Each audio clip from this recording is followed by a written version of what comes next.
네, 하나님이 우리 한 명 한 명을 위해 이 땅에 오신 줄 여러분 믿으십니까? 네, 하늘에 있는 영광과 모든 것들을 다 버리시고 이 땅 가운데 우리에게 오셔서 우리에게 생명과 소망을 전해주기 위해 오셨습니다. 그분이 우리가 믿는 예수 그리스도이십니다. 우리의 삶에서는 여러 가지 선택을 합니다. 아침에 일어나서 무엇을 먹을지, 또 오늘은 누구를 만날지, 그리고 사람이 성장하면서도 여러 가지 선택을 합니다. 어린아이를 어느 어린이집에 보내야 할지, 어느 유치원에 보내야 할지, 언제 모유를 먹이고 언제 끊어야 할지, 그리고 초등학교는 어디로 가야 하고 이제 우리 아이 학원은 어디로 보내야 하는지, 그리고 대학교는 어디로 가야 할지, 그리고 직장을 어디로 잡아야 할지. 또 대학교 들어가면 좀 특이한 게 있죠. 중고등학교 때는 수업을 다 알아서 정해줬는데 대학교 때는 스스로 정해야 됩니다. 그런 하나하나의 선택들이 있습니다. 어떤 사람과 연애를 할지, 어떤 사람과 만날지, 어떤 친구를 사귈지, 어떤 직장, 그리고 부모님이 돼서는 내가 자녀를 어떤 식으로 양육을 해야 될지 그런 선택들이 있습니다. 어느 교회를 가야 할지, 병원은 어느 곳을 가야 할지 여러 가지 선택들이 있습니다. 이러한 것들도 정말 중요한 결정이겠지만 가장 중요한 것은 내 삶의 주인을 바꿀 것인가 말 것인가 라는 결정이 굉장히 중요합니다. 예수를 믿을지 말지 결정하는 겁니다. 예수님을 내 삶의 주인으로 모실지 말지 결정하는 겁니다. 예수를 믿으면 끝날 줄 알았는데 계속적으로 신앙적으로 결정할 것들이 많이 있습니다. 어떤 사람에게는 생각하지 못한 결정을 해야 될 때가 있습니다. 자기 목숨을 걸고 신앙적인 것을 결정해야 될 때가 있습니다. 주일에 온세대 예배 때 우리 사역자분들이 한 명씩 돌아가면서 설교를 했는데 다니엘의 세 친구가 금신상에 절을 해야 할 것인가 말 것인가 이런 것처럼 어떻게 보면 내 인생에 목숨을 걸고 내 어떤 정말 중요한 것을 걸고 선택해야 되는 그런 것들이 있습니다. 오늘은 하나님 앞에서 자기 신의 목숨을 걸고 선택을 했던 한 사람의 이야기를 나누도록 하겠습니다. 바로 여러분들도 아시는 것과 같이 문중경 전도사님입니다. 문중경 전도사님은 1891년 2월 2일 전남 신안군 암태면 수곡리에서 아주 작은 마을에서 3남 4녀 중 셋째 딸로 태어났습니다. 이때 당시에 여러분들도 아시겠지만 남존 여비의 사상이 굉장히 강해서 여자들은 공부를 할 수 있는 상황이었을까요? 없는 상황이었을까요? 네, 잘 할 수 없는 상황이었습니다. 근데 워낙 그 교육에 대한 열망이 강해서 서당에서 공부하지 못한 거에 대한 불만을 가지고 막 집안 어른들에게 공부 좀 제발 시켜달라고 막 이렇게 때를 썼다고도 합니다. 그래서 어린 시절은 좀 유복하게 자라기도 했고 천성 자체가 너무 고와서 사람들을 보면 꼭 도와줘야 되고 그냥 지나치지 못하고 많은 사람들로부터 호감을 받는 그런 형이었다고 합니다. 여러분 주위에도 이런 분들 계십니까? 여러분이 그런 분이십니까? 네. 그래서 남다른 재질과 총명스러움까지 다 덕까지 겸비한 문중경 전도사님은 정말 주변 사람들로부터 많은 칭찬을 받으면서 자라났습니다. 삶의 자세에 있어서는 좀 굉장한 진지함이 있었습니다. 어렸을 때부터 노래 부르기와 춤추기를 즐겨했고 나중에는 이 좋아했던 것이 복음 전파할 때 하나의 도구로 사용되게 됩니다. 결혼과 가정의 이야기가 있는데요. 문중경 전도사님은 1908년 3월 17세의 나이에 결혼을 하게 됩니다. 정말 젊은 나이에 결혼을 하지 않았습니까? 그 전까지 20여 년간 결혼 생활이란 시부모님을 지극정성 모시고 한 많은 며느리로 자라게 됩니다. 남편인 정근택이라는 사람은 그 당시에 계급사회 상부층에 있었기 때문에 자신이 경영하는 비즈니스로 인해 일본 관리들에게 굉장히 잘 보여야 되는 상황이었습니다. 그래서 신혼임에도 불구하고 자주 집을 비우게 되었고 여러분들도 아시다시피 알콩달콩한 신혼의 삶은 지킬 수 없었습니다. 더 나아가서는 이제 이 전도사님이 임신의 징후가 보이지 않자 이제 이 정근택이라는 이 신랑은 이 여자를 떠나고 이 문중경 전도사님을 떠나고 외면하기 시작합니다. 결국 둘의 관계는 소원해지고 결혼은 어떻게 보면 그 문중경 전도사님에게 되게 쓰라린 그런 기억으로 남게 됩니다. 남편과 별거하게 되었고 정말 생과부처럼 살아갑니다. 남편의 외도로 인해 마음을 돌이키고자 사업 자금을 위해 발품을 팔기도 하고 남편에게 그것 되면서 남편이 돌아올 수 있도록 그렇게 열심히 살았는데 남편의 마음은 바뀌지 않았습니다. 근데 며느리 역할을 제대로, 그럼에도 불구하고 며느리 역할을 정말 제대로 했고 남편의 역할까지 도맡아서 가족들을 돌봤습니다. 시부모님들도 며느리를 더욱 사랑하게 되었고, 또 그것에 대해서 감동을 받아서 문준경 전도사에게 또 글을 가르치기도 하고, 또 시아버지가 소천하시자 시어머니는 떠나고 또 문준경 전도사 혼자 그 섬에 우두커니 혼자 남게 됩니다. 이제 외로움을 느낀 그녀는 목포에 있는 큰 오라버님 댁에 가게 되고, 그때 당시가 1927년 경이었는데 어느 날 목포 북교동 교회에서 들려오는 복음의 메아리가 그녀의 마음을 끌어당겼고, 복음의 메시지가 문준경 전도사님의 마음에 스며들기 시작했습니다. 여러분들은 이 복음을 처음 접하셨을 때가 언제입니까? 그 하나님을 정말 뜨겁게 만나고 정말로 여러분의 삶에 모든 것을 다 드리겠다고 결정했던 적은 언제입니까? 이때 당시 북교동교회에서 한 여성도의 전도를 통해서 이 복음이 들어왔습니다. 그 당시에 한국 부흥사였던 이성복 목사님이 그 교회의 지킴이였습니다. 문 전도사님이 처음 전도를 받았던 순간은 이렇습니다. 이제 신 오빠 집 근처에서 이제 바느질을 하면서 삶을 좀 이렇게 살아가고 있을 때 한 여성도가 와서 그 문 전도사님에게 두 권의 책을 전해주게 됩니다. 첫 번째는 성경책이고 두 번째는 찬송가입니다. 원래 책을 좋아했던 전도사님은 호기심이 발동되어서 무슨 책인가요? 하고 묻자 그 부인은 이렇게 답합니다. 한번 제가 읽어드리겠습니다. 자매님, 예수님 믿고 구원받으세요. 그래야만 천국에 갈 수 있습니다. 예수님 믿지 않고 죽으면 우리를 기다리는 것은 뜨거운 지옥 불구덩이입니다. 자매님, 사는 게 얼마나 고되고 힘들며 헛됩니까? 라며 전해듣는 것이 자신의 삶의 운명을 꿰뚫는 것 같다고 했습니다. 그러면서 또 이렇게 이야기했습니다. 이런 세상에서는 정말 믿을 거라고는 예수님밖에 없습니다. 그분은 우리 구세주이십니다. 우리의 죄를 대신 지시고 십자가에 달려 죽으셨고 죽은 지 사흘 만에 부활하신 하나님의 아들이십니다. 그분을 믿어야만 영원히 살 수 있습니다. 저와 함께 교회에 나가서 예수님에 대해 더 알아보지 않겠습니까? 이렇게 하면서 복음을 받아들이게 됐고 북교동 교회로 나가서 이제 처음 신앙생활을 하게 됐다고 합니다. 이제 여러분들도 아시다시피 이렇게 처음 복음을 받아들이게 되면 되게 따끈따끈함이 있잖아요. 이 복음을 또 누군가에게도 전해야겠는 겁니다. 그래서 자기의 친정 아버지에게 찾아갑니다. 그래서 자신이 어떤 식으로 구원을 받았는지, 어떻게 예수님을 만났는지 그렇게 하면서 자기가 만난 예수님을 전하기 시작합니다. 그때 화가 난 아버지는 이렇게 말씀하십니다. 네가 시집가서 고생하는 것이 불쌍해서 하루도 마음 편할 날이 없는데 남편과 함께 못 살더니 이제는 아주 실성까지 해서 애비의 속을 뒤집느냐? 이러면서 그 자기의 딸에게 오물을 뒤집어 씌웠다고 합니다.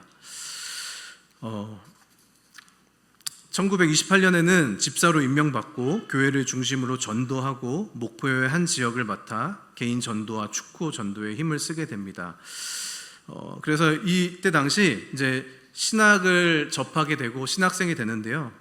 예수 그리스도를 통한 빛을 발견한 문준경 전도사님은 교회를 찾아가서 기도하고 찬양하는 중에 예수님을 만나게 되고 하나님의 부르심을 그때 다시 한번 경험하게 됩니다. 그때 찬양이 내 구주 예수를 더욱 사랑이라는 찬양인데 여러분 아십니까? 저희가 그때 상황으로는 돌아갈 수 없지만 그때 상황이라고 생각하고 한번 찬양을 해보면 좋겠습니다. 같이 한번 찬양했으면 좋겠습니다. 내 구주 예수를 더욱 사랑 엎드려 비는 말 들으소서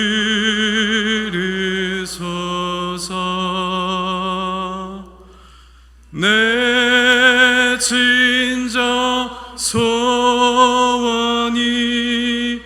내 구주 예수를 더욱 사랑 더욱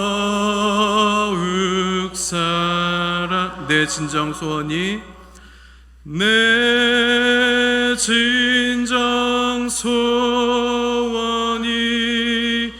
내 구주 예수를 더욱 살아.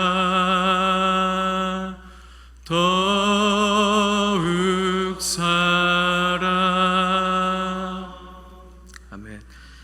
이 찬양을 하는데 마음껏 목청 부르면서 기도하고 있는데 기도 중에 이런 좀 마음의 울림이 있었대요. 너는 내 것이라. 이런 하나님의 음성을 듣게 됩니다. 그래서 그녀는 결국 나를 따르라, 내가 너를 사람 닦는 어부가 되게 하겠다라는 주님의 부름을 받고 신학교에 입학하게 됩니다. 40세에 신학교에 입학을 했습니다. 글을 배우긴 했지만 아까 이야기했던 것처럼 좀 늦가기로 글을 배우고 신학교에 입학했기 때문에 전도사님에게서는 되게 어려운 시간이었습니다. 그리고 원래 3년 과정이었던 수업이 갑자기 이때 당시에 입학하면서 6년으로 늘어나게 되고, 그리고 또 이제 6개월간의 어떤 그 현장 십수를 통해서 교회를 개척해야 되는 상황이었습니다. 그래서 6년 동안 여성의 몸으로 정말 쉽지 않았지만 3개의 교회를 개척하고 3곳의 기도처를 세웁니다. 이때 당시에 이성봉 목사님의 보고에 의하면 1년 동안 무려 9켤레의 고무신이 닳도록 동분서주하면서 교회를 세우고 교회를 건강케 하는 일에 주력했다고 합니다. 함께 공부하면서 이 사역을 한 것입니다.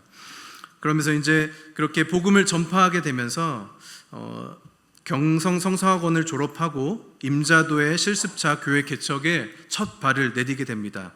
정말 바윗돌의 계란을 깨트리는 어떤 개척이었습니다. 그리고 어떻게 보면 이분에게 있어서는 이런 꼬리표가 있었습니다. 결혼 생활과 생과부, 그리고 이제 버림받은 몸, 아이를 갖지 못하는 몸. 그래서 교회를 새롭게 한다는 것은 이분에게 쉽지 않았습니다. 근데 어떻게 하다가 한 분을 만나게 되고 이판일이라는 사람이 생명의 복음을 전하게 그에게 복음을 전하게 됩니다. 나중에는 이분이 장로가 되게 되고요. 이제 복음을 이렇게 하나님을 예수 그리스도를 만나고 복음을 전했을 때 이 이판일 장로님은 어떤 결정을 했냐면 담배꽁초와 담뱃대를 그 즉석에서 그 자리에서 부러뜨리고 아궁이에 집어넣는 그런 결단을 했다고 합니다. 또한 제사의 문제도 즉석에서 해결하고 당장 제사의 기물을 다 아궁이에 집어넣고 소각해 버렸다고 합니다. 어떻게 보면 생사를 돌아보지 않는 결단과 선택을 한 것입니다. 하나님의 놀라운 역사를 체험하고 교회에 충실한 일꾼이 되어서 주일 성소와 11조 봉사의 섬김을 열심히 하였다고 합니다. 그래서 이렇게 열심히 사역하는 가운데 6년 동안 이런 일도 있었습니다. 악한 영에 사로잡힌 사람을 치유하고 악한 영이 떠나가기 시작하고 날마다 부흥이 있는 겁니다. 아까 이야기했던 것처럼 이 전도사님의 특징 중에 하나가 찬양을 굉장히 좋아했던 건데 부끄러움을 무릅쓰고 어떤 집 마당에 그냥 들어가는 겁니다. 그래서 무작정 그 마당에서 찬양을 막 부르는 거예요. 그리고 자기가 만난 하나님, 자기가 만난 예수 그리스도를 전하는 겁니다. 찬양 사역이라는 전도 전략을 통해서 사람들을 모으고 그렇게 복음을 증거했습니다. 하나님이 큰 일들을 이렇게 일으켜 주셨습니다. 그리고 이 전도사님이 그 김준곤 목사님이라는 분이 이 전도사님에게 많은 영향을 받았던 분인데 그 전도사님의 사택을 목민 센터라고 칭했다고 합니다. 여기에는 병든 자, 귀신 들린 자, 의지할 데 없는 자, 고아, 과부 이런 사람들이 함께 생활하면서 치유를 경험했던 곳이었다고 합니다. 그 전도사님의 사택은 향수가 뿌려져서 향기 나는 그런 곳이 아니라 땀 냄새와 악취와 막 이런 더러운 것들이 가득한 정말 마국간의 모습이었다고 표현되어집니다. 그리고 전도사님의 별명 중에 하나가 대리거지였다고 합니다. 대신 끼니를 못 챙긴 사람들이 있으면 다른 집에 가서 구걸을 하고 그 끼니를 받아서 가난한 사람들에게 나눠주는 그런 역할을 했습니다. 그러던 그녀가 1950년 10월 5일 순교를 당하게 됩니다. 신자들이나 친지들이 공산당의 살기를 두려워했기 때문에 그녀의 시신은 제대로 수습되지 못한 채 해변가에 방치되어 있을 수밖에 없었습니다. 몇 사람이 용기를 내서 시신을 안전한 데로 옮기고 가매장했다고 합니다. 이 전도사님의 용기 있는 순교 행전이 사람들에게 알려지자 1951년 이듬해에는 전남 지방의 부고와 함께 정식 장례식이 진행되었는데, 이때 당시에 참석했던 사람들이 이런 표현을 했다고 합니다. 김구 선생님의 장례식보다 더 많은 사람들이 몰려들었습니다.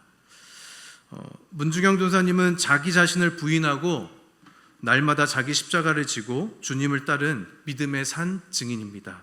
우리 한번 마가복음 8장 34절 35절 말씀이 있는데 한번 다 같이 읽어봤으면 좋겠습니다. 시작. 무리와 제자들을 불러 이르시되 누구든지 나를 따라오려거든 자기를 부인하고 자기 십자가를 지고 나를 따를 것이니라. 누구든지 자기 목숨을 구원하고자 하면 잃을 것이요 누구든지 나와 복음을 위하여 자기 목숨을 잃으면 구원하리라. 위의 말씀처럼 문중경 전도사님은 자기에게 주신 십자가를 지고 한 걸음 한 걸음 걸어갔습니다. 어떻게 보면 그녀의 인생에 있어서 정말로 수치스러운 것들, 내가 감당하고 싶지 않은 것들, 많은 삶의 무게, 삶의 짐들이 있었습니다. 그런데 그것을 자기 십자가로 여기고 그 길을 묵묵히 걸어갔습니다. 1950년 10월 4일 밤은 극도의 위기가 감도는 살벌한 밤이었습니다. 이제 전도사님이 스스로 이렇게 고민합니다.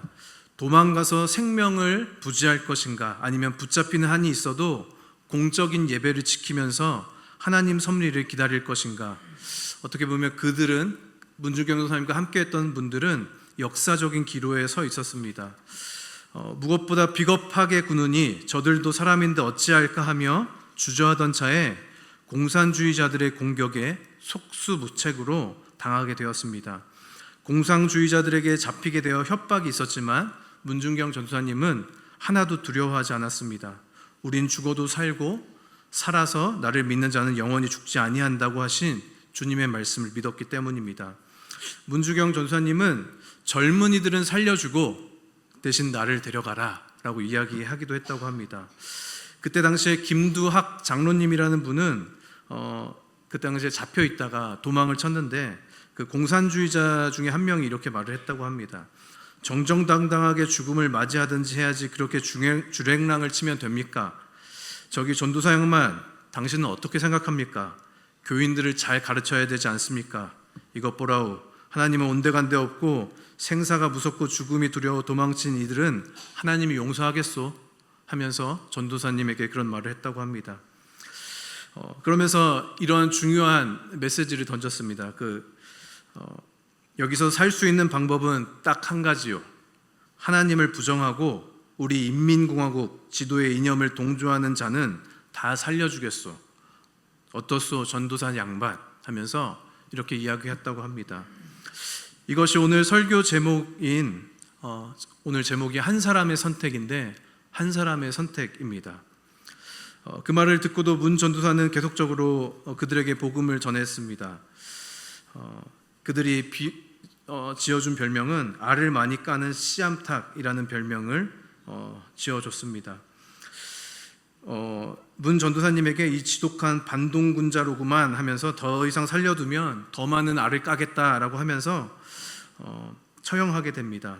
그들은 문중경 전도사와 일행에게 달려들어서 곤봉과 죽창으로 사정없이 때리기 시작했습니다. 불똥이 어디로 튈지 모르는 일촉즉발의 상황이었습니다. 그때 어떤 사람이 죽창으로 문 전도사님의 가슴을 푹 하고 찌르게 됩니다. 결국 그녀는 죽창에 찔려서 그녀의 생을 마감하게 됩니다. 그녀는 죽으면서 이렇게 기도했다고 합니다. 나의 사랑하는 주님, 저도 못다한 기도를 당신에게 드리고 싶습니다. 그처럼 사랑스러운 언어로 마지막을 장식한 순교자 스데반의 기도를 지금 당신께 바치고 싶습니다. 한많은 나의 삶을 당신의 삶으로 감싸주신 큰 은혜 다 말로 할 수 없는데 이렇게 육신의 고통을 넘어 영원한 생명으로 인도해 주시니 더할 나위 없습니다. 제발 부탁드리오니 저 젊은이들을 살려 하나님의 영광을 위해 사용하여 주시고 비천한 저를 받아주소서. 주 예수 그리스도의 이름으로 기도합니다. 아멘. 이런 기도를 했습니다. 이렇게 10월 4일 초저녁은 빨리 지나갔고 10월 5일 새벽녘 그 위대한 하나님의 종은 주님의 나라에 들림을 받습니다. 그때 이 전도사님의 나이는 59세였습니다. 이번 주 주일은 온세대 예배 때 우리는 다니엘서의 내용을 가지고 함께 설교를 했었습니다. 다니엘의 세 친구들은 자신들의 목숨을 걸고 우상 숭배하지 않았습니다. 하나님만 섬기기로 목숨 걸고 결정한 겁니다. 그들은 풀물불에 들어갔습니다.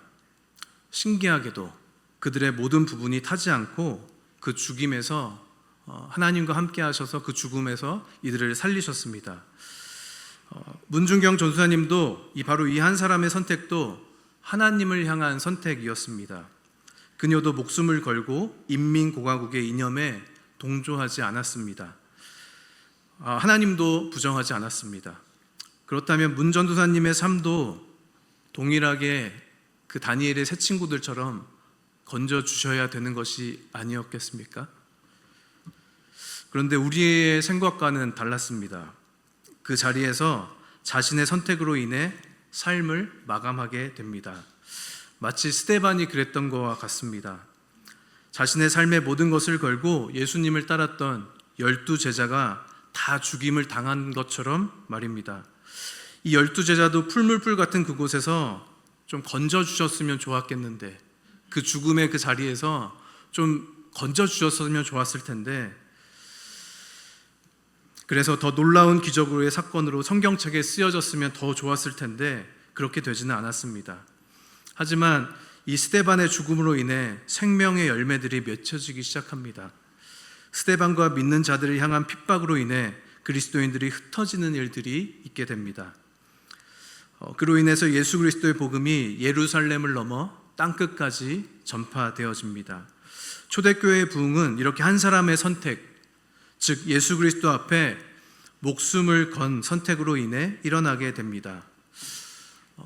우리 성도님들에게 한 가지 질문을 한번 해보고 싶습니다.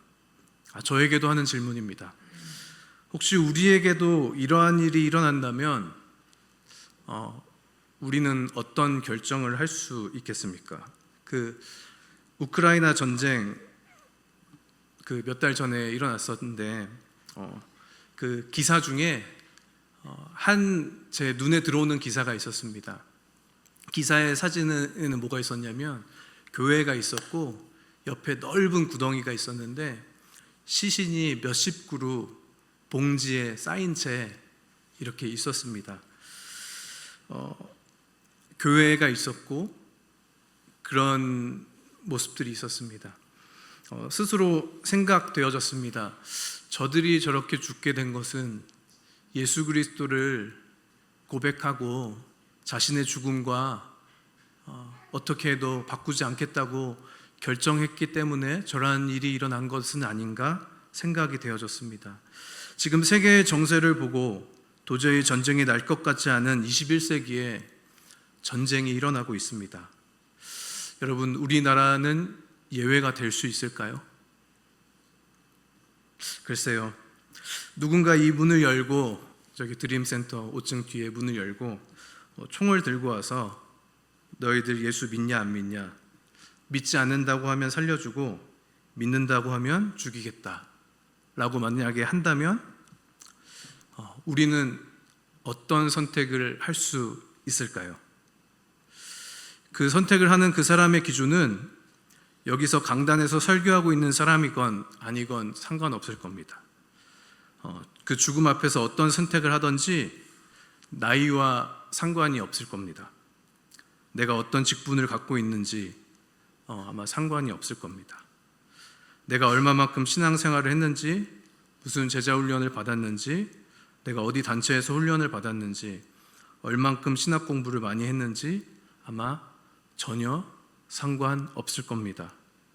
내가 모태 신앙인지 아닌지, 내가 성경을 얼마만큼 많이 알고 있는지, 많이 읽었는지 전혀 상관없을 겁니다. 이 한 사람의 선택은 이 말씀을 믿는지 안 믿는지에 따라 결정이 되어진 것입니다. 우리 요한복음 12장 25절 말씀 한번 다 같이 읽어보도록 하겠습니다. 25절 말씀 먼저 읽겠습니다. 시작. 자기의 생명을 사랑하는 자는 잃어버릴 것이요 이 세상에서 자기의 생명을 미워하는 자는 영생하도록 보전하리라. 한 사람의 선택은 굉장히 중요합니다. 한 사람의 선택으로 인해 이 땅에 죄라는 것이 들어왔습니다. 이 땅에 사망이라는 것이 들어왔습니다. 한 사람의 선택으로 인해 미움과 다툼과 시기와 살인이 들어왔습니다. 그러나 반대되는 선택이 한 명 있었습니다. 이 한 사람의 선택으로 이 땅에 생명이라는 것이 들어왔습니다. 그 쓴 잔을 거부하고 싶었고 어떻게든 이 잔을 내게서 지나가게 해달라고 했던 고백이 있었지만 결국 받아들이게 됩니다. 그래서 그 선택으로 인해서 영생이라는 것이 들어옵니다. 사랑이라는 것이 들어옵니다. 회복이라는 것이 들어옵니다. 하나됨과 연합이라는 것이 들어옵니다. 우리가 매일마다 하나님이 원하시는 그 길을 선택하는 우리가 되었으면 좋겠습니다.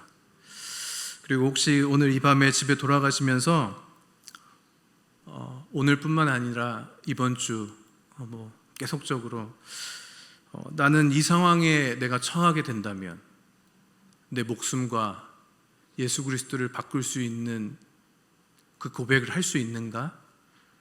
이 질문들이 우리의 마음 안에, 우리의 속 안에 계속적으로 반복되어지길 소망합니다. 우리 오늘 말씀 읽고 같이 기도하겠습니다. 오늘 요한복음 12장 24절 말씀입니다. 다 같이 읽도록 하겠습니다. 시작.